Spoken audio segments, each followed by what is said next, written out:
नमस्कार। इस वक्त मैं हूं दिल्ली के बलजीत नगर में और बलजीत नगर में आज एक कार्यक्रम रखा गया था जहां बच्चों को लेकर के एक प्रोग्राम था जिसमें बच्चे अच्छे अच्छे नंबर लाते हैं तो उनके लिए यहां पर एक सम्मान समारोह भी किया गया था। आप मेरे पीछे देख सकते हैं अखिल मेघवाल विकास संस्था राजस्थान की तरफ से ये कार्यक्रम किया गया था और ये 5वां सम्मान समारोह था। उनके अध्यक्ष भी हमारे साथ हैं और यहाँ पर इन लोगों से बातचीत करने की कोशिश करेंगे। सर, पहले तो आप अपना थोड़ा सा परिचय दीजिए। मेरा नाम सुरेश कुमार सोनल है। मैं बलजीत नगर में ही मेरा जन्म हुआ है, यही रहते हैं। तो मुझे और हमारी पूरी टीम को, हमारी टीम एक्चुअल में जुड़ी हुई राजस्थान से है। तो राजस्थान से जुड़ी होने के बाद हमने 2016 में जब उसके साथ जुड़े तो हमें लगा कि हमारे मेघवाल समाज के बच्चे बहुत पढ़ाई में कमजोर थे। तो हमने सोचा कि उनको आगे बढ़ाने के लिए क्या किया जाए। तो उनको प्रोत्साहन के लिए हमने फिर उनके लिए गिफ्ट देना, उनको सम्मानित करना। ये सम्मानित करने का आइडिया आपको कहाँ से आया कि बच्चों को इस तरीके से पुरस्कार देने चाहिए, सम्मान समारोह रखना चाहिए? क्योंकि बहुत से सारे अभी ऐसे संगठन है जो बच्चों को बुला लेते हैं, बस बातें भाषण देते हैं, लेकिन ला करके सम्मान समारोह की अगर बात करें तो मंच पर सम्मान नहीं दिया जाता बच्चों को। हमारी संस्था जब इनसे जुड़ी तो हम लोगों ने सबसे पहला हमारा यही पॉइंट था कि हम बच्चों को किस तरह से एक करें और उनके अंदर ये भावना जगाएं कि वो बच्चे और तरक्की करें। तो सारी पूरी संस्था ने मिलकर बैठे के और डिसीजन लिया कि इनको सबसे पहले तो इनका सम्मान किया जाए। जब सम्मान करोगे तो एक दूसरे के अंदर कंपटीशन की भावना आएगी।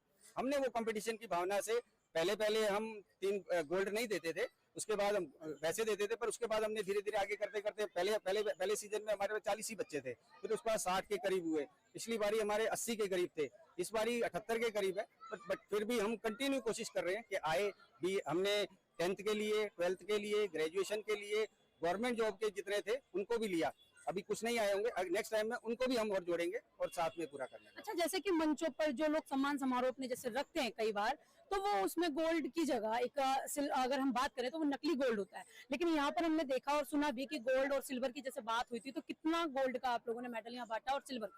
हमने 3 गोल्ड बांटे हैं, 10th क्लास के टॉपर के लिए, 12th क्लास के टॉपर के लिए और ग्रेजुएशन के एक टॉपर के लिए। तो तीन गोल्ड बांटे थे हमने और उसके अलावा 8 सिल्वर मेडल बांटे थे, 10th के 4 टॉपर के लिए और 12th के 4 टॉपर के लिए। तो 1-1 ग्राम का गोल्ड था और सिल्वर जो था वो 10-10 ग्राम के थे।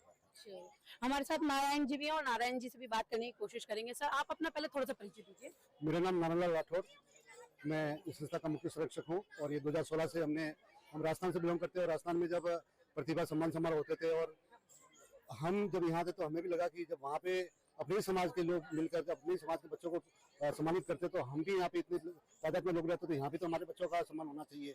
तो फिर हमने उनके साथ मिलकर भी उनके साथ शाखा यहाँ पे बना के उसके बाद मैंने 2016 से पहला प्रोग्राम किया था। और जब से हमने प्रोग्राम कर टॉप क्लास के हमारे समाज के IAS, IPS, DIG हमारे बच्चों को आगे सम्मानित करते हैं। कानून मंत्री वगैरह तो हाँ, उनका वो भी आते हैं यहाँ पे। तो बहुत अच्छा लगता है, बच्चों का मनोबल बढ़ता है और हम तो यही चाहते हैं कि हमारे समाज में कंपटीशन बढ़े, बच्चे आगे से आगे बढ़े। और जहाँ तक हम पहले देखा करता था कि 50-55% के बच्चों के लिए मार्कशीट हमें ढूंढनी पड़ती थी, मिलती नहीं थी, लेकिन आज हमें बड़ा गर्व होता है कि आज 90% से ऊपर मार्क्स के बच्चों को हम सम्मानित कर रहे हैं और गोल्ड मेडल के लिए। अच्छा, आपने जैसे शिक्षा के लिए यहाँ पर बच्चों को प्रेरित किया, बात करें कि गोल्ड सम्मान समारोह भी रखा, लेकिन अगर वर्तमान की अगर हम बात करें तो वर्तमान में शिक्षा खत्म हो रही है, तो कैसे आगे बच्चे पढ़ पाएंगे?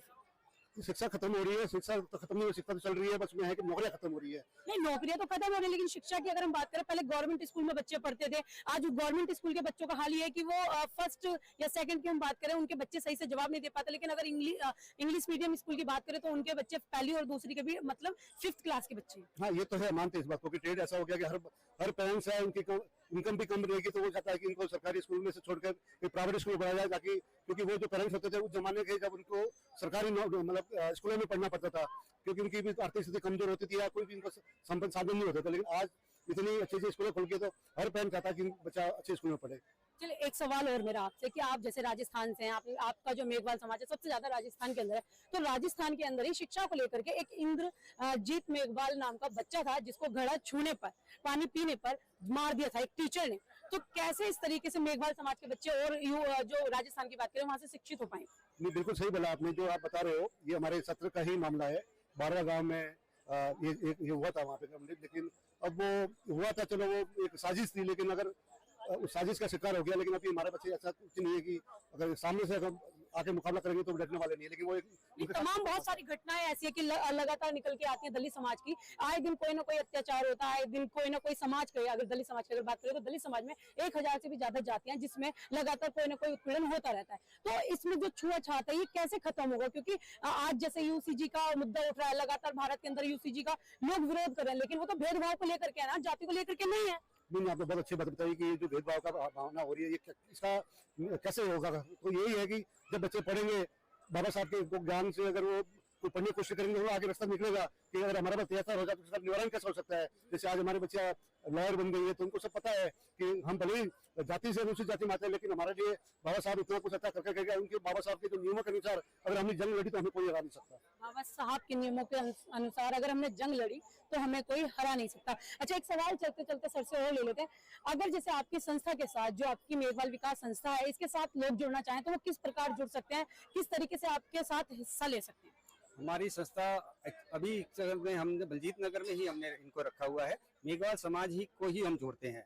बाकी अभी अदर कास्ट नहीं जुड़ सकते? अभी नहीं हमने लिया है, पर आगे के भविष्य के लिए हम जरूर कहते हैं कि उनको लेंगे। अभी तक हमने सिर्फ मेघवाल समाज को ही लिया था, तो नेक्स्ट का हमारा यही टारगेट होगा कि हमारे SC/ST के बच्चे भी लेने की कोशिश करेंगे और अदर कास्ट जो SC/ST के लोग हैं उनको भी हमें अपने समाज संस्था के साथ जोड़ने की कोशिश करेंगे। तो जुड़ेंगे कैसे आपके साथ? कोई जुड़ने की वेबसाइट वगैरह, कोई कांटेक्ट नंबर अभी वगैरह? हमने उसके लिए प्लानिंग नहीं की है, ये प्रोग्राम होने के बाद नेक्स्ट के लिए हम उसमें प्लानिंग करेंगे। चलिए, नेक्स्ट के लिए तैयारी करेंगे कि जो SC/ST के अंदर जो तमाम जातियां उनके भी बच्चों को यहाँ पर जोड़ा जाएगा, क्योंकि अभी लगातार मेघवाल समाज के बच्चों को ही जागरूक किया गया था और मेघवाल समाज के बच्चों को ही इसमें जोड़ा गया था।